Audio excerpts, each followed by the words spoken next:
Asia Siowo! Witajcie! Dziś pokażę Wam 2 pomysły na prezenty walentynkowe.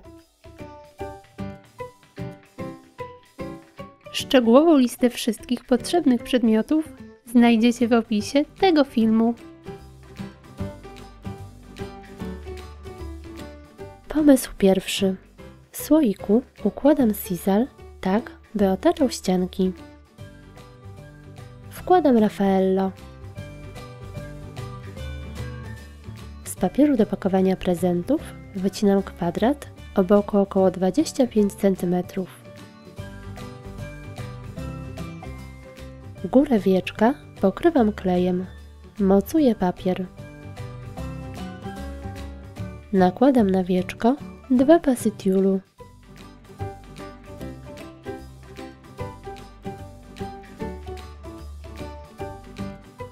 Całość przewiązuję tasiemką.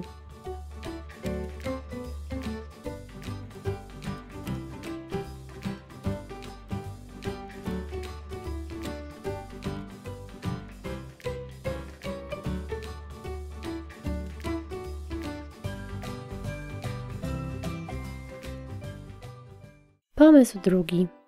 Do kubka nakładam sisal tak, by wystawał górą. Teraz wkładam słodkości.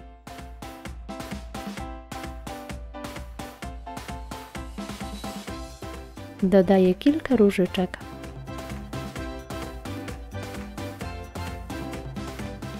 Kubek ustawiam na celofanie. Celofan unoszę do góry i przewiązuję tasiemką.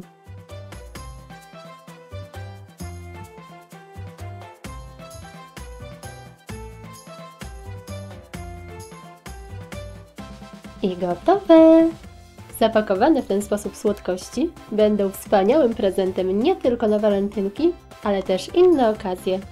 Ja pokazałam tutaj przykładowe sposoby dekoracji, ale możecie oczywiście użyć innych ozdób i dodatków. Dziękuję Wam za poświęcony czas i zapraszam na kolejne filmiki. Pozdrawiam! Pa, pa!